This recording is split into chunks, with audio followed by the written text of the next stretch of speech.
Alors, comment on peut pratiquement chasser un démon? Ça, c'est le sujet de cette vidéo. Comment s'y prendre concrètement à chasser des mauvais esprits d'une personne?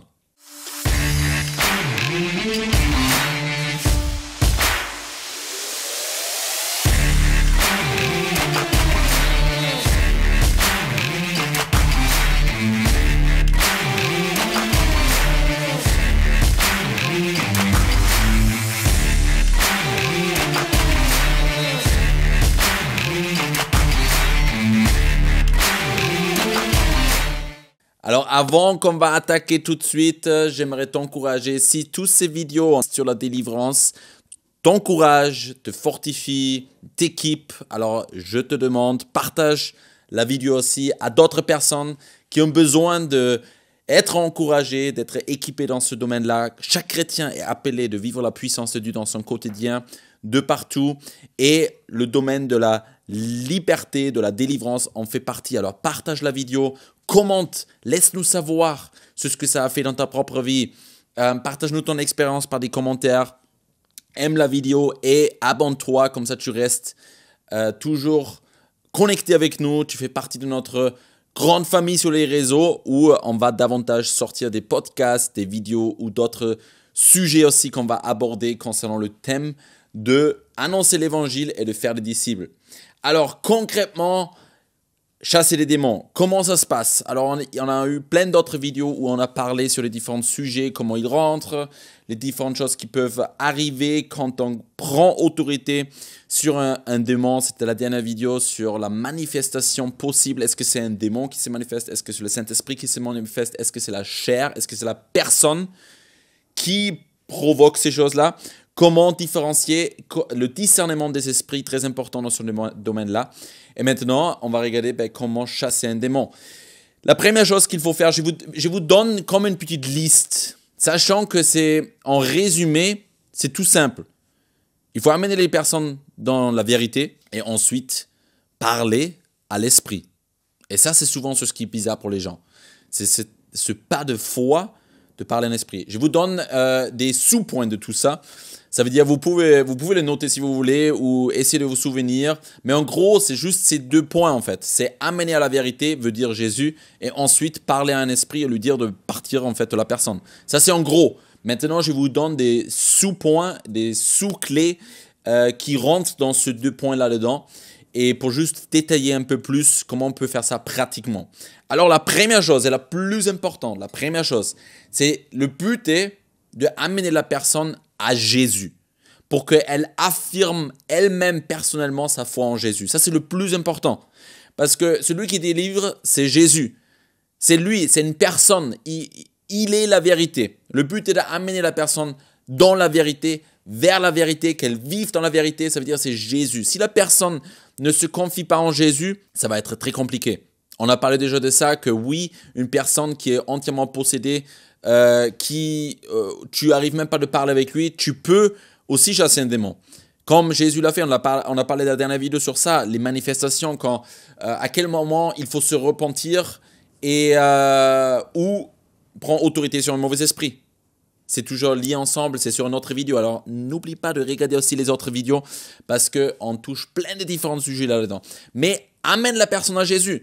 Ça veut dire, c'est apporter l'évangile. Ça, c'est la base de tout. Parce que sur cette base-là, après, on peut prendre autorité sur le mauvais esprit. Parce que c'est Jésus a vaincu à la croix de Golgotha, la mort, le péché, le diable, les esprits, tout ce qui est lié. Et si quelqu'un ne se confie pas en Jésus, si quelqu'un ne fait pas une alliance avec Jésus, le diable et les démons, ils ont le droit de rester dans la personne. Ils ont légalement, spirituellement, le droit de rester dans une personne. Et c'est pour ça, c'est la première chose. Note-toi ça bien. Amène la personne à Jésus pour qu'elle confesse et qu'elle reconnaît que Jésus est son sauveur, son Seigneur.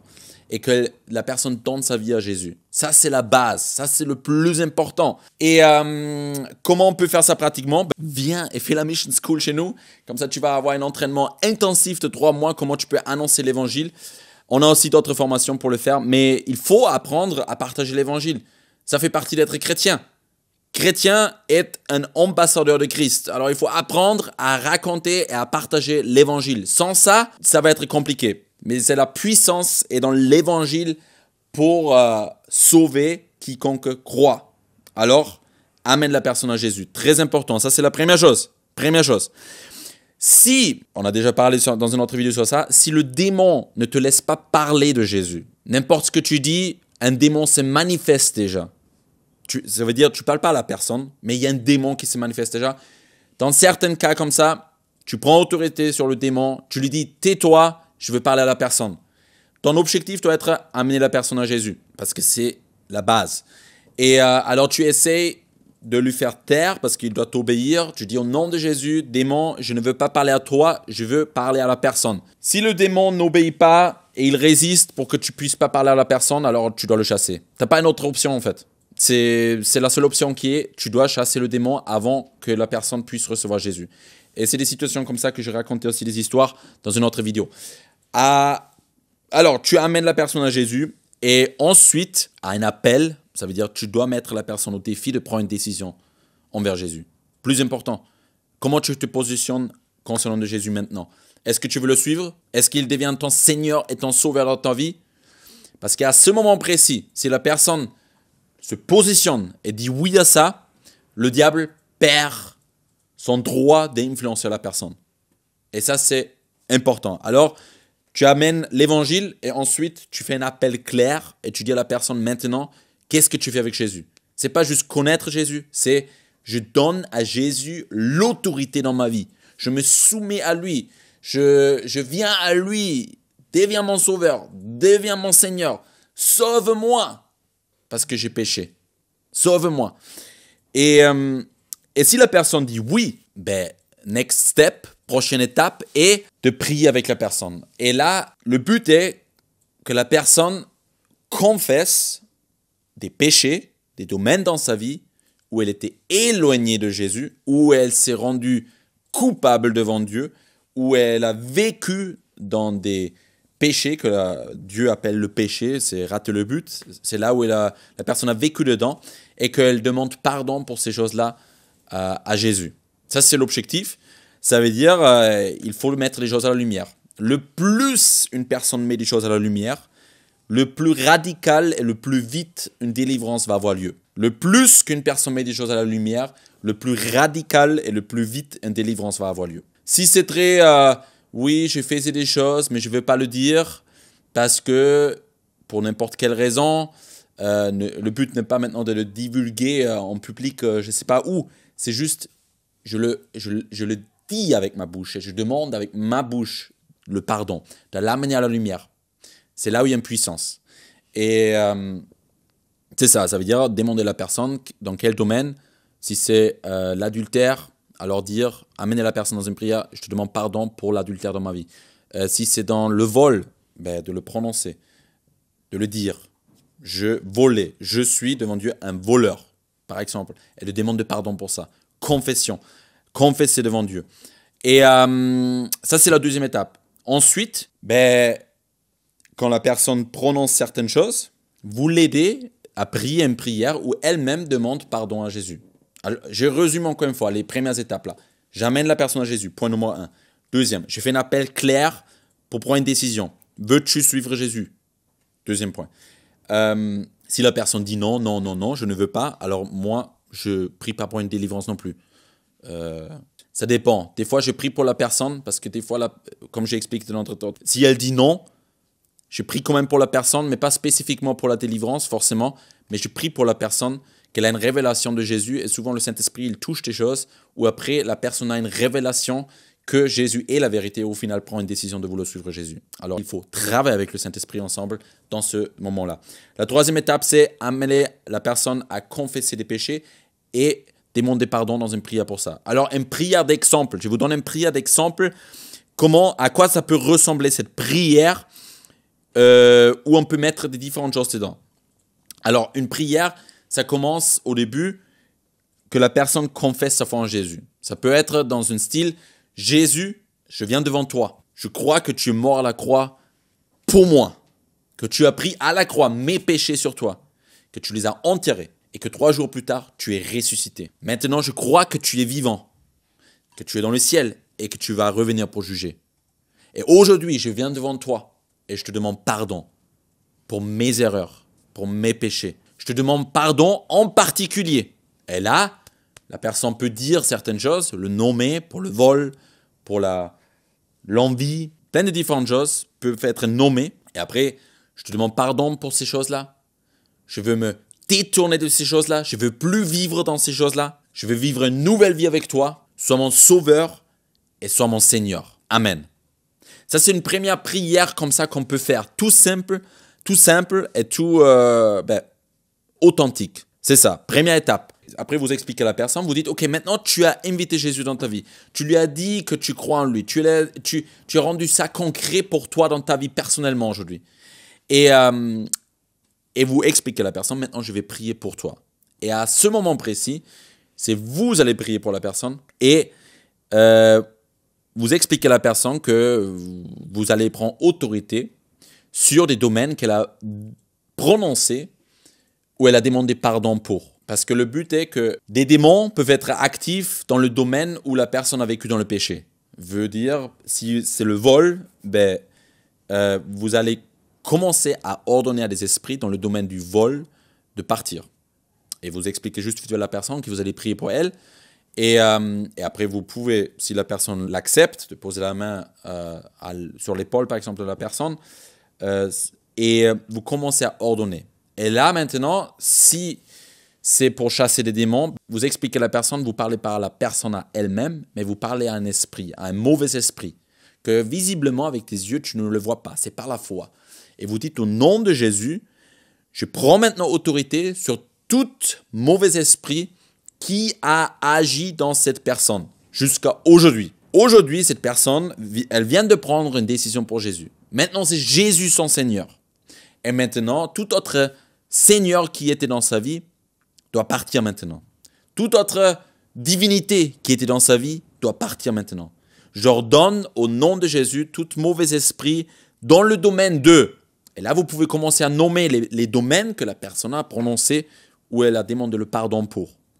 Par exemple, j'ordonne au nom de Jésus un mauvais esprit dans le domaine du vol, de partir maintenant au nom de Jésus. Je t'ordonne, sors de la personne, maintenant. Ça, c'est chasser. Ça, c'est, vous dites à l'esprit, vous parlez à l'esprit, vous lui dites de sortir de la personne. Et s'il y a un esprit à l'œuvre, normalement, si on ordonne, je dirais pendant quelques secondes, des fois ça peut prendre un peu parce que quand il y a des démons qui sont dans une personne pendant un bon moment, leur première stratégie, c'est de rester caché. Ils veulent rester cachés, en mode on ne veut pas venir la lumière. Mais si vous prenez autorité sur un esprit, à un moment ou d'autre, il va être obligé, parce que vous avez l'autorité, de venir la lumière. Et tôt ou tard, il va se manifester. Ça peut être de différentes manières. On a parlé dans d'autres vidéos sur la manifestation qui peuvent avoir lieu. Et vous ordonnez, et si vous voyez qu'il y a une manifestation visible, alors vous ordonnez à l'esprit de sortir jusqu'à il sort. Et on a parlé dans d'autres vidéos comment reconnaître un esprit qui est sorti. Et c'est là où aussi vous pouvez travailler avec la personne ensemble. À un moment, par exemple, vous ordonnez. À un moment, vous demandez, alors qu'est-ce que vous sentez? Et la personne peut vous dire ce qui se passe en elle. Elle peut avoir des manifestations internes comme externes. Externes, on voit nous-mêmes. Internes, on ne voit pas. Mais des fois, il y a des manifestations internes et vous demandez la personne. Et comme ça, vous travaillez ensemble. Et ensuite, vous ordonnez à des mauvais esprits de sortir. Et ça, c'est très important. La prière, là, fait toute la différence. Vous ne faites pas une prière de demande à Dieu. Ça, c'est important parce que là, vous n'êtes pas en demande, mais vous venez dans une position d'autorité. Jésus l'a dit, chassez les mauvais esprits. Et ce n'est plus, si Dieu, toi, tu le veux, enlève cet esprit-là. Non, parce que Jésus nous a délégué cette autorité-là. Ce n'est plus Dieu qui le fait dans une notion. Oui, c'est Jésus qui délivre sur la base de la croix. Mais c'est par notre action de foi maintenant qui nous a délégué le fait de libérer les captifs. Alors c'est à nous, dans cette autorité, au nom de Jésus, de dire à un mauvais esprit de partir. Et ça, c'est important. Ça, c'est important de le faire. Alors on prie au nom de Jésus, j'ordonne au mauvais esprit dans ce domaine, pars maintenant, sors de cette personne. Ça, c'est en général très concret et très pratique comment chasser des mauvais esprits des personnes. Alors, on va sortir notre vidéo qui est un peu plus détaillée au niveau de ça. Si un esprit ne veut pas partir, quoi faire? Parce que ça peut arriver qu'un esprit se manifeste, mais il ne veut pas partir. Il résiste. Et il peut avoir les différentes choses. Je vous donne juste quelques petits détails au niveau de ça parce que je parlais que c'est important de confesser les péchés. Et surtout, certains péchés, si la personne ne se repent pas, ça veut dire ne se détend pas de ces péchés-là ou ne les confesse pas, ben un esprit, un démon, il peut avoir le droit de continuer à résister, à être dans la personne. Une de ces choses-là est par exemple le non-pardon. Si une personne ne pardonne pas à quelqu'un qui lui a fait du mal, ben Jésus a dit clairement, si vous ne pardonnez pas, Dieu ne vous pardonne pas. Veut dire que si Dieu ne me pardonne pas, veut dire qu'il n'y a pas de salut, il n'y a pas de pardon pour moi si moi je ne pardonne pas. Ça veut dire c'est lié à ça. S'il y a un non-pardon, et la personne dit je ne pardonnerai jamais à cette personne-là, la personne ne peut pas recevoir le pardon, veut dire aussi la liberté en Jésus qui est pour elle. Le non-pardon, ça c'est une chose. La deuxième chose, c'est aussi l'orgueil. Si une personne est orgueilleuse, ben, la Bible dit que Dieu résiste à l'orgueil. Veut dire qu'il faut renoncer à l'orgueil. Il faut renoncer à l'orgueil. Très important. Si par exemple une personne dit en mode elle est juste vraiment très mal, elle a beaucoup de signes et de symptômes qu'il y a des démons à l'œuvre dans sa vie. Mais quand vous priez pour la personne, elle est sincère dans les choses qu'elle veut, il n'y a rien qui se passe. Vous priez, mais rien qui se passe, il n'y a rien qui se passe, il n'y a aucun changement, il n'y a rien. C'est fort probable qu'il y a l'orgueil en jeu, ou qui est à l'œuvre, parce que la Bible dit que Dieu résiste à l'orgueilleux, mais il fait grâce aux humbles. Et il peut avoir un esprit à l'œuvre qui travaille dans l'orgueil, qui lui, ben, le Saint-Esprit, il résiste à l'orgueilleux. Et c'est là où vous pouvez commencer à d'abord chasser un esprit d'orgueil, de dire à la personne aussi de renoncer à l'orgueil, de s'humilier, de demander pardon pour l'orgueil. L'orgueil est tout simple. C'est à partir du moment où je dis que, un exemple très pratique, je dis que je suis nul, mais Dieu dit le contraire. Ça veut dire que ce que moi j'ai dit est plus important que ce que Dieu il dit. C'est là où l'orgueil commence déjà. Parce que je dis que je sais mieux que Dieu. C'est déjà l'orgueil. Alors, c'est important de renoncer à l'orgueil et ensuite de chasser un mauvais esprit dans ce domaine aussi. Ça peut être un cas où ça peut bloquer au niveau de la délivrance. Ensuite, vous pouvez, dans la prière, quand vous chassez aussi, ordonner à des malédictions de cesser, d'être brisées. Toutes les malédictions que des personnes ou la personne elle-même a prononcées sur elle-même, de dire maintenant c'est fini. Pourquoi? Parce que Jésus est devenu pour nous une malédiction quand il était pendu au bois de Golgotha, pour que nous on puisse vivre dans la bénédiction. Toutes les bénédictions de Dieu sont pour nous en Jésus-Christ. Tous, pour tout le monde. Alors, toute malédiction de le dire, toute malédiction prononcée de la personne comme d'autres personnes, aujourd'hui c'est fini au nom de Jésus et on bénit la personne. Ça, c'est un peu des détails au niveau de la délivrance quand vous priez pratiquement pour une personne qui peuvent aider à aller plus loin et pour que la personne soit libérée. L'important, c'est de résister. Première chose que le diable veut faire, il va résister aussi. Il veut pas sortir, un démon, souvent. Il veut pas sortir. Certaines partent très vite et certaines partent pas très vite. Ils résistent. Il y a des différentes forces des démons aussi. Il y a des différents enjeux selon les personnes et les démons qui sont à l'œuvre. Alors, c'est un combat et l'important, c'est de résister. Résister. La Bible dit que si vous résistez au malin, il va fuir. Alors, résistez. Et la délivrance est toujours un processus aussi. Il faut le voir comme un processus. Presque tout le temps, les démons ne travaillent pas seuls. Il y en a souvent plusieurs. Ils se soutiennent les uns des autres. Alors, c'est un processus et le but est toujours de vivre dans la vérité. Ça veut dire que si des démons sont partis, le but est de remplir la maison avec le Saint-Esprit, bien sûr. Ça veut dire prier pour le baptême Saint-Esprit, pour être rempli de la puissance du Saint-Esprit, tout ça. mais aussi nourrissez-vous et mettez la parole de Dieu en pratique. Ça, c'est le plus important. Parce qu'à partir du moment, on va sortir une autre vidéo sur ça, sur comment vivre dans une vie victorieuse, ça veut dire vivre dans la vérité. Qu'est-ce que ça veut dire concrètement? Mais il faut vivre dans la vérité. Il faut mettre la parole de Dieu en pratique. Si je ne mets pas la parole de Dieu en pratique, je laisse à nouveau des portes ouvertes parce que je ne vis pas dans la vérité. Ça, c'est l'objectif. Dieu nous libère pour qu'on vit en Jésus. Jésus est la vérité, il est le chemin, il est la vie. Ça veut dire qu'il faut marcher sur ce chemin. Ça veut dire qu'il faut pratiquer ce chemin. Il faut pratiquer la vérité en Jésus. Sinon, les démons ils vont revenir. Et s'ils voient que la maison n'est pas remplie, ben, ça va être pire qu'avant. Alors, ça, c'est quelques étapes très concrètes, pratiques, comment on peut commencer à chasser les démons. Alors, les prochaines vidéos vont sortir aussi. Je vous encourage encore une fois, si cette vidéo vous a plu, aimez, abonnez-vous, partagez et commentez aussi ce que vous avez eu comme expérience ou ce que vous-même vous avez vécu. Et on se voit à la prochaine fois. Ciao, ciao.